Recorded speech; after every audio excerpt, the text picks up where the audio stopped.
Gimana kabarnya Bu? Kami kesini mau mulai wawancaranya buat mengenai UMKM itu sendiri.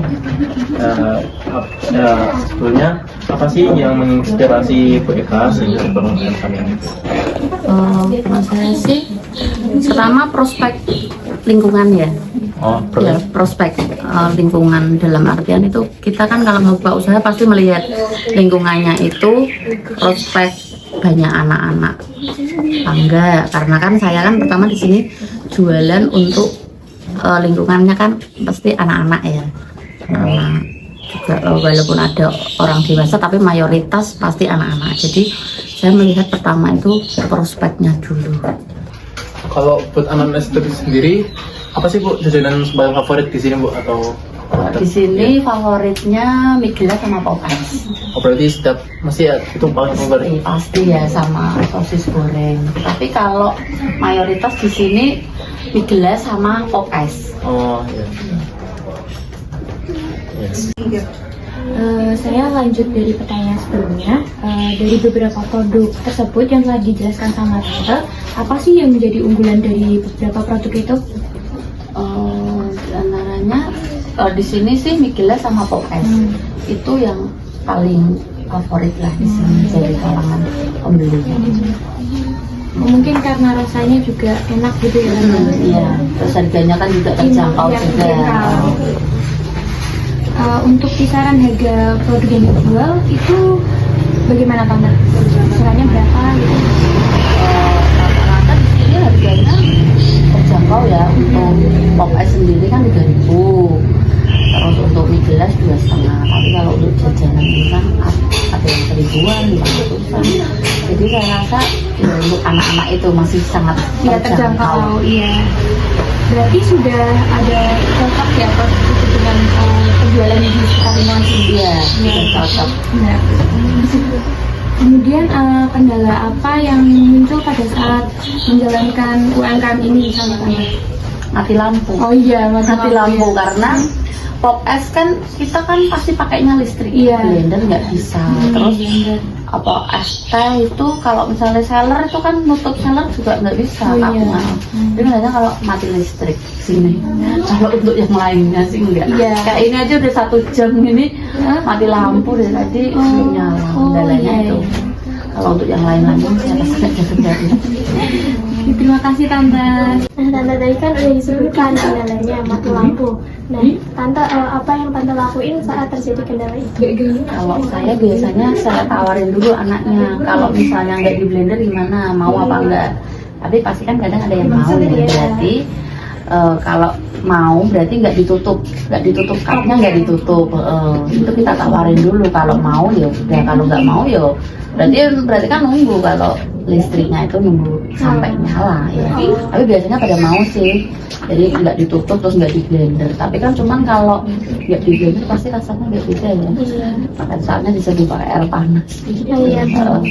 Ya itu pokoknya solusinya itu. Oh iya. Lalu Tante kan udah ada beberapa produk nih yang dijual. Nah, apa yang Tante gunakan untuk pemasaran produk itu agar lebih dikenal oleh konsumen? Biasanya saya pasang status di WhatsApp. Ya, WhatsApp. Terus biasa kalau hari weekend ya, Sabtu Minggu biasanya saya juga ngupload ini di Facebook. Di Facebook. Oh iya. Lalu kan ada produk nih, kan mesti harus menjaga kualitasnya kan biar yang tetap percaya, tetap mau beli terus. Nah, bagaimana cara Tante menjaga kualitas produk itu sendiri?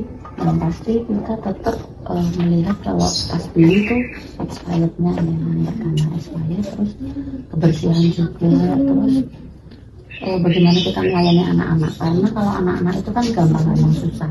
Jadi ketika kita agak keras gitu sama anak-anak aja udah langsung kayak kok ini ya, gitu ya.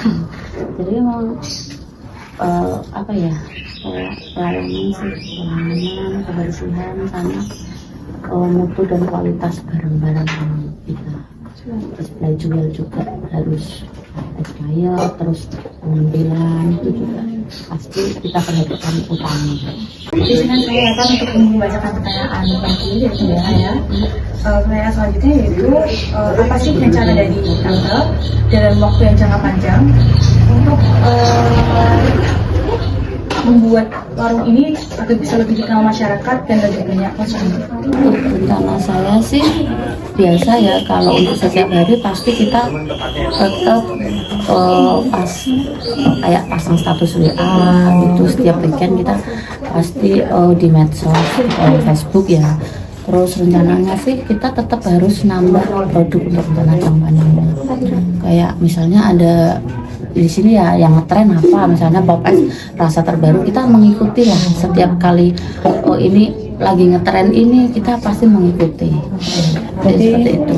Ke promosi di media sosial dan juga mengikuti tren zaman saat ini.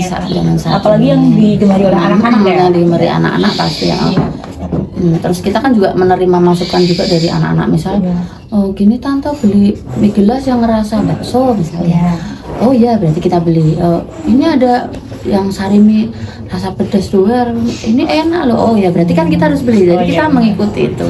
Jadi kita tetap bertahan. Lalu tantangan apa sih yang pernah Tante lalui saat menjalankan usaha ini? Tantangannya itu karena saya kan es ya, kalau produk unggulannya kita kan pop es. Tantangannya pasti kalau tiba-tiba hujan, itu pasti tantangan. Pasti tantangan itu, terus mati lampu. Dan kalau untuk yang lain-lainnya sih saya rasa oke lah, ya masalah. Terus tadi kan ada udah bilang tentang rencana tentang yang akan Tante kembangkan di depannya. Nah, kapan sih Tante akan menjalankan rencana tersebut?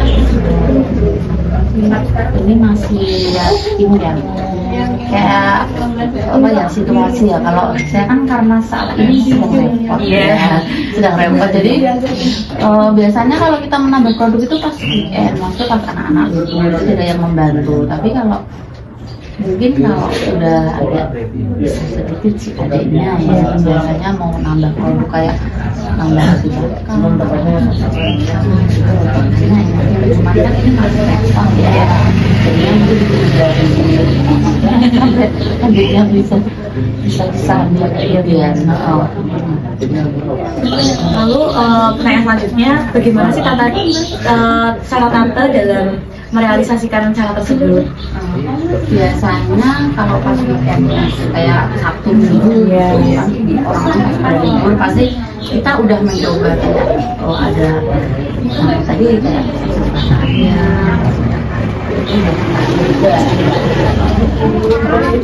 cireng itu kan sekarang produk andalan dari kedai Mantep ini cireng ya.